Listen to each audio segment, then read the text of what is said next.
Hey there, it's Sharon Pope. Most of us came into our marriages as though it was something that we wanted for our lives, sort of like an accomplishment. Like maybe you wanted a home or a career, a marriage, and kids.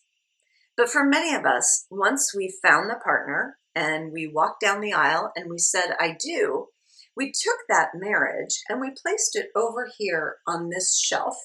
And then we poured our energy and our attention and our focus into what we wanted to create next, right? And that could have been starting a business or starting out in a career, building your career, creating a home, or creating a family, right? We weren't ignoring the marriage, really, at least not consciously, but most of our energy and attention was just pointed somewhere else, right? And anytime we turn our attention, turn our backs to something, we cannot expect it to thrive, right? Even the house plant in the corner needs to be watered once in a while, needs to have some sunlight on it once in a while.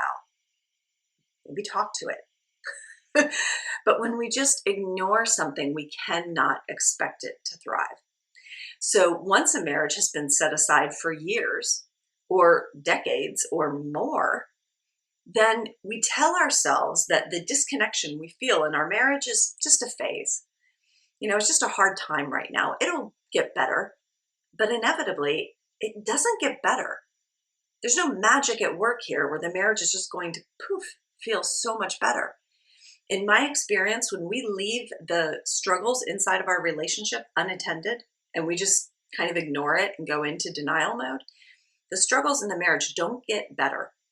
They get worse, much worse. So if your marriage is struggling today and you haven't been ready to do anything with those struggles in the marriage, you can wait. It will worsen, or you could address it now. So once a marriage starts to feel really distant from one another, it's beyond where you just need to plan a date night, spend a little time together. No, it's worse than that, right? Because now it becomes about how I'm no longer a priority in my spouse's life. It's about how my spouse would rather, pour themselves into the kids or work or numb out in front of the TV with a stiff drink as opposed to connecting with me, talking to me, loving me. And those are wounds and hurts that can run pretty deep. You start having sex less and less frequently. You feel like your spouse doesn't even need to know or care about what your needs are or what your desires are. And the difficult conversations just become easier to not have because every time you've tried to have some of those difficult conversations where you share how you're feeling, turn into arguments. And then those arguments and the blame and the resentment that comes from it just creates more and more distance between the two of you. And I get it. That can leave you feeling like there's no hope here. And when you feel hopeless, you give up. And you start giving up in little ways, in subtle ways, and in big ways, right? You stop trying to connect to your partner. Maybe you begin distracting yourself. And maybe you place all of your focus in one area because that's where you know you can be successful, right? For women, oftentimes that's we pour ourselves into our kids because that feels good for us to be able to do it. And we know we can be successful there. For men, oftentimes it's work. I can pour myself into my work and I know I can be successful there where I'm not really sure what to do here with the struggles at home. And when we stop investing or paying attention to our marriages, we shouldn't be surprised when they're not thriving, right? The way we've been doing it is what has led to 50% in first marriages, all the way up to 73% in third marriages to end in divorce. And that is true in most developed countries around the world, right? Up to 73% of the time, it's not working out as planned. So the way we're doing it, it's not working. Clearly, it's not working.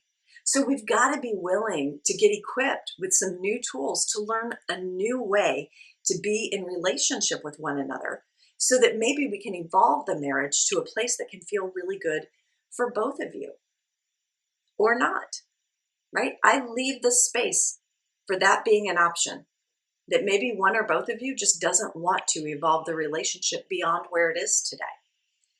And while it is a beautiful thing when you see a couple be able to navigate their way through the challenges in their marriage and find their way to a new spot in their lives, evolve the relationship to a new spot where it feels really good, that is beautiful. But I also think that it is equally as beautiful when we tell ourselves the truth about what is working for us and what is not working for us, right? So, and we just need to honor that. So I leave space for both options, the stay option, and if you're going to stay, you got to make it feel good, or the go option. And if you're going to use that option, then do it in the most peaceful and loving way possible. All right, so this is the week that I am launching my brand new book, In Love, 21 Relationship Secrets for when you have love for him, but are no longer in love with him. And you can go download this book at 21relationshipsecrets.com. Plus, you're going to be able to take advantage of the discount that's available this week. Also, the bonus material that is available to you this week. I can't wait to share this book with you. If you are struggling in your marriage, this is a wise investment.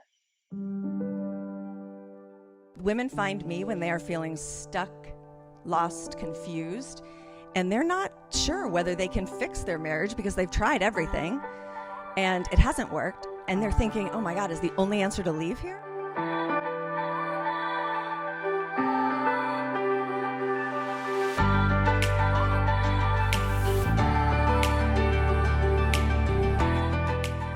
Eternally grateful for Sharon for the things that she's given me, but just the peace of mind that when I make a decision, I can own it now.